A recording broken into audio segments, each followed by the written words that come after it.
Welcome to மகா family salon. நம்ம எல்லாருக்கும் ராமுவ தெரியும், சோமுவ தெரியும், ஆனா ஈமுவ தெரியுமா? இன்னைக்கு நான் ஈமுவ பத்தி உங்களுக்கு சொல்ல போறேங்க. உலகத்திலேயே மிகப்பெரிய இரண்டாவது பறவை இந்த ஈமு தாங்க. இதுக்கும் மேல முதல் பறவை அப்படின் போது ஆஸ்ட்ரிச்னு சொல்லுவாங்க. அது ஒரு 150 kgயும் அண்ட் 9 feet ஹைட் இருக்கவங்க.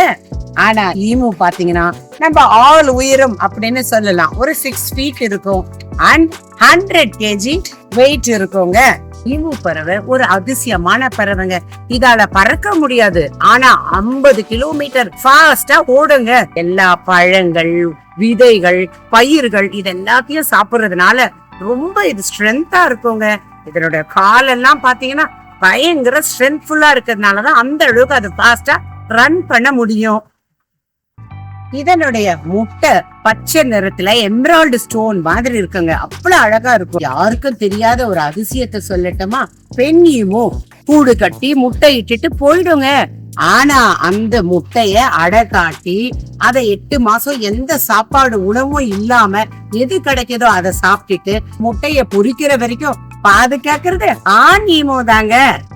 இந்த மாதிரி இயற்கையில பறவைகள் மனிதர்களுக்கு நிறைய பாடங்களை சொல்லி கொடுக்குதுங்க. பெண்கள் எவ்வளவுதான் வாழ்க்கையில ஒரு விஷயத்த செஞ்சாலும் ஆண்களும் அதை புரிஞ்சு நம்ம பெண்களுக்கு சப்போர்ட் பண்ணணும் அப்படிங்கறத இயற்கை நமக்கு புரிய வைக்குது இல்லையா? ஈமு கிட்ட இருந்து ஒரு நல்ல லெசன் கத்துக்கிட்டோம் இல்லையா? ஈமு நிறைய பயிர்களை சாப்பிட்டு நிறைய அழிக்குது அப்படிங்கறதுனால ஆஸ்திரேலியன் கவர்மெண்ட் இதை அழிக்கணும்னு பிளான் பண்ணி ஈமு வார் அப்படின்னு ஒண்ணு கொண்டு வந்தாங்க. ஆனா இது ஓடுற ஃபாஸ்ட்ல யாராலையும் இதை பிடிக்கவே முடியல அப்படிங்கறத அந்த ப்ராசஸே அப்படியே ஸ்டாப் பண்ணிட்டாங்க. இந்த ஈமு கோழி உலகத்திலேயே ஒரு மிகுந்த சிறப்பான பறவை அப்படின்னு நான் சொல்லுவேன். நன்றி நேயர்களே.